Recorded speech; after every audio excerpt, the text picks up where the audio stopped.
ఒక యోగి ఆత్మకథ. రచన పరమహంస యోగానంద.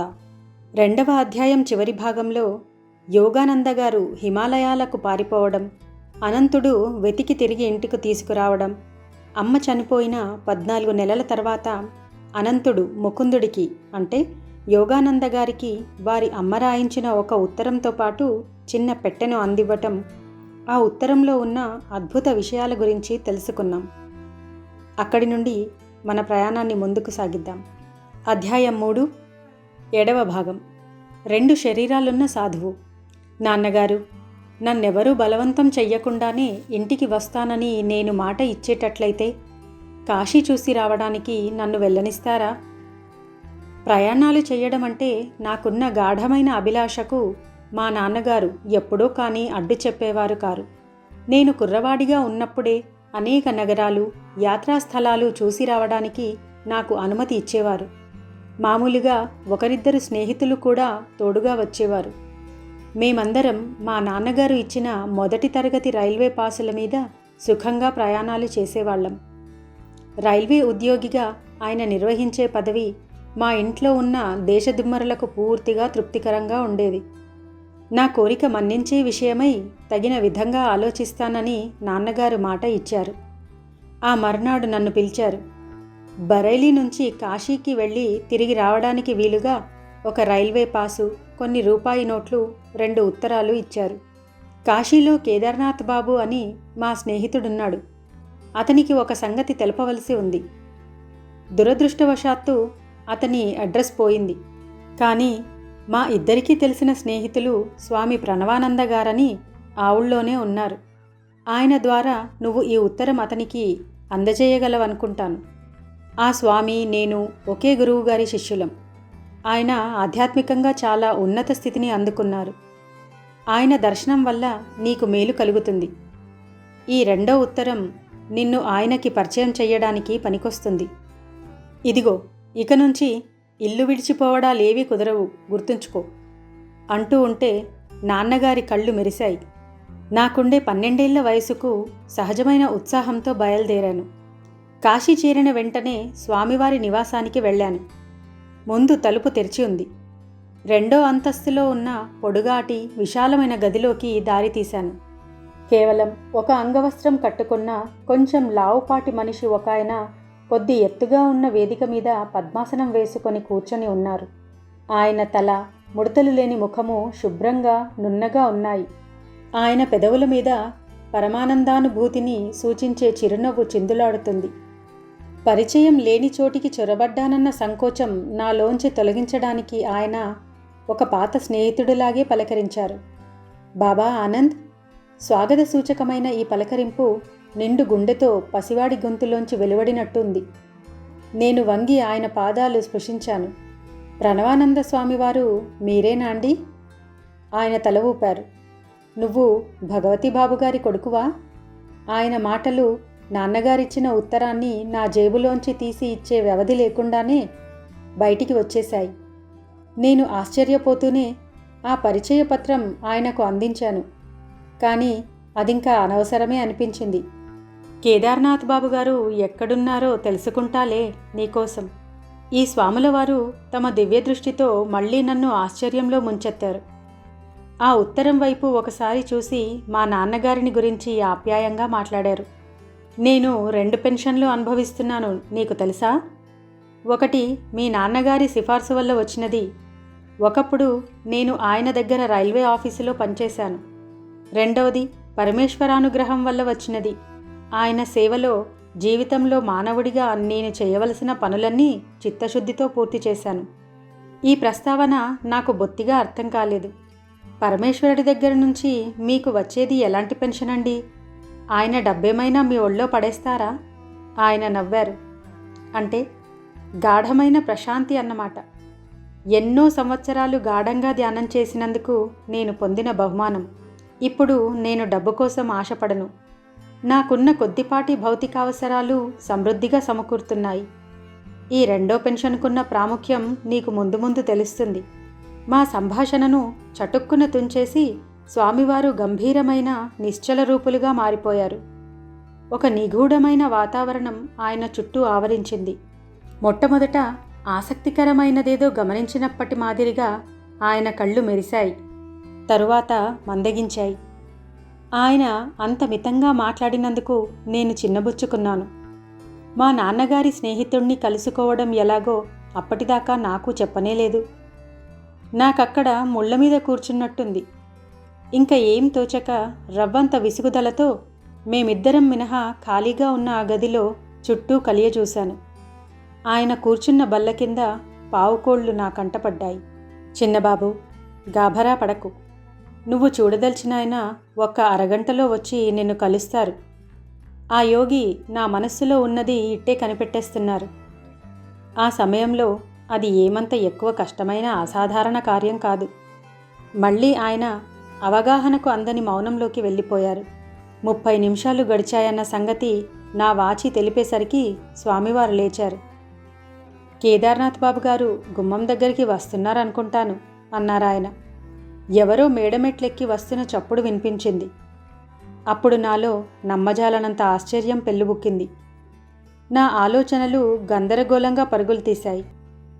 కబురు చెప్పడానికి ఎవరినీ పంపించకుండానే నాన్నగారి స్నేహితుణ్ణి ఇక్కడికి పిలిపించడం ఎలా వీలైంది? నేను వచ్చినప్పటి నుంచి ఇప్పటిదాకా ఈ స్వాముల వారు నాతో తప్ప మరెవరితోనూ మాట్లాడలేదే. ఇక నేను మంచి మర్యాద చూడకుండా గదిలోంచి వచ్చేసి మెట్లు దిగాను. సగం మెట్లు దిగేసరికి సన్నగా చామన ఛాయగా మధ్య తరహా ఎత్తున్న ఒక ఆయన్ని కలిశాను. ఆయన తొందరలో ఉన్నట్టున్నారు. కేదార్నాథ్ బాబు గారు మీరేనా? నా గొంతులో ఉద్రేకం నిండింది. అవును, నువ్వు భగవతి బాబు గారి కొడుకువి కదూ? నన్ను కలుసుకోవడానికి ఇక్కడ కాసుకొని ఉన్నావు కదూ? స్నేహపూర్వకంగా చిరునవ్వు నవ్వారాయన. ఏవండి, మీరిక్కడికి రావడం ఎలా జరిగింది? చెప్పశక్యం కాని విధంగా ఆయన అప్పుడు అక్కడ ఉండడంతో నాకు మతి పోయినట్టయింది. విస్మయం కలిగింది. ఇవాళ అన్నీ విచిత్రంగానే జరుగుతున్నాయి.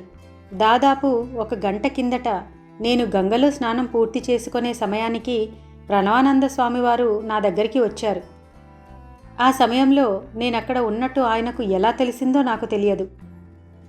భగవతి బాబు గారు అబ్బాయి మీకోసం మా ఇంట్లో ఎదురుచూస్తున్నాడు, మీరు నాతో వస్తారా అన్నారు. నేను సంతోషంగా సరేనన్నాను. మేమిద్దరం చెయ్యి పట్టుకొని వస్తూ ఉండగా పావుకోళ్లతో నడుస్తున్న ఆ స్వామివారు ఈ గట్టిబూట్లతో నడిచే నాకన్నా చురుగ్గా ముందుకు సాగడం ఆశ్చర్యం కలిగించింది.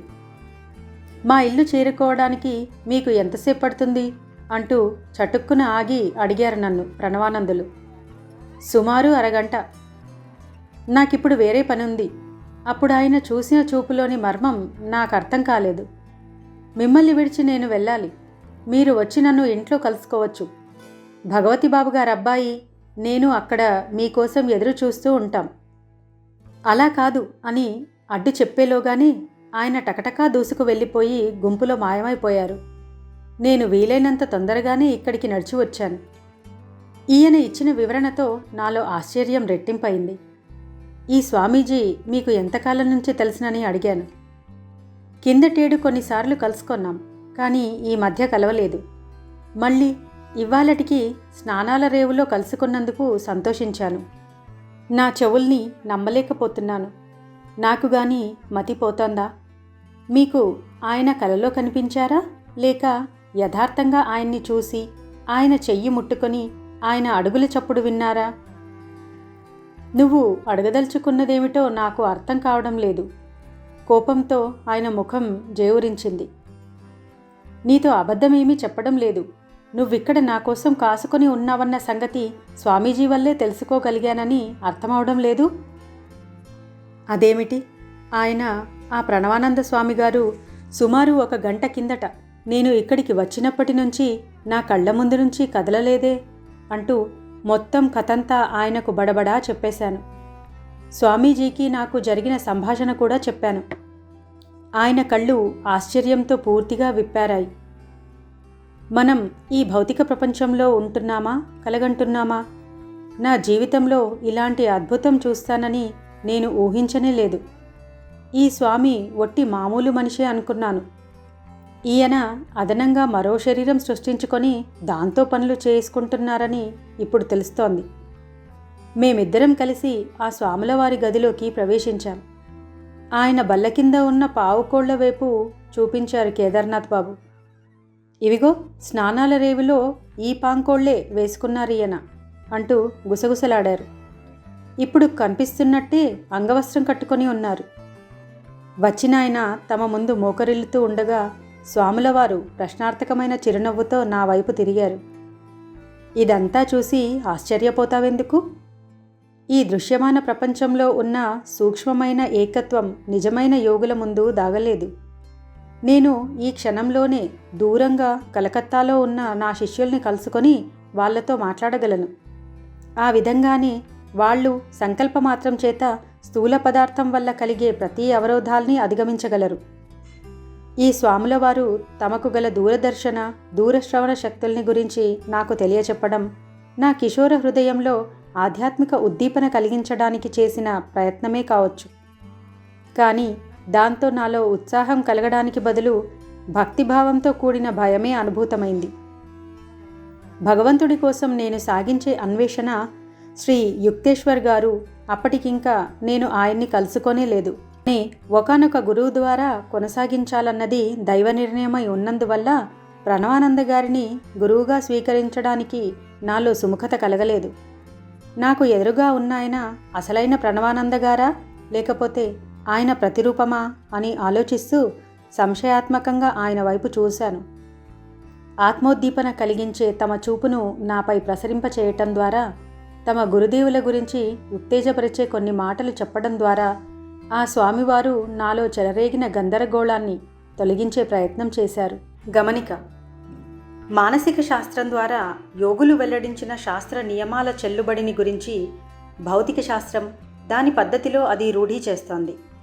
ఉదాహరణకు, మానవుడికి దూరదర్శన శక్తులున్నాయన్న సంగతి 1934 నవంబర్ 26వ తేదీన రాయల్ యూనివర్సిటీ ఆఫ్ రోమ్లో నిరూపించడం జరిగింది. డాక్టర్ గెసేవ్ కాలిగారిస్ అనే స్నాయవిక మనోవిజ్ఞాన శాస్త్రవేత్త, అంటే న్యూరోసైకాలజీ ప్రొఫెసర్, ఒక వ్యక్తి శరీరంలోని నిశ్చితమైన కొన్ని భాగాలను చేత్తో ఒత్తాడు. అప్పుడు ఆ వ్యక్తి గోడకు అవతల ఉన్న వ్యక్తుల్ని, వస్తువుల్ని సూక్ష్మమైన వివరాలతో సహా వర్ణించి చెప్పాడు. చర్మం మీద నిశ్చితమైన కొన్ని చోట్ల సంచలనం కలిగిస్తే ఆ వ్యక్తికి అతీంద్రియానుభూతులు కలుగుతాయని, మరో విధంగా చూడలేని వస్తువుల్ని చూడగలుగుతాడని డాక్టర్ కాలిగారిస్ అక్కడి ప్రొఫెసర్లకు చెప్పాడు. ఆ వ్యక్తి గోడవతల ఉన్న వస్తువుల్ని చూసేటట్టు చేయడానికి ప్రొఫెసర్ కాలిగారిస్ అతని రొమ్ముకు కుడివైపున ఒకచోట 15 నిమిషాల పాటు చేత్తో ఒత్తాడు.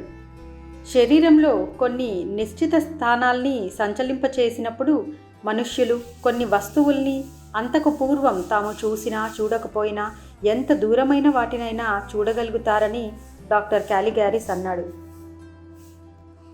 తరువాతి భాగంలోకి మన ప్రయాణాన్ని సాగిద్దామా మరి?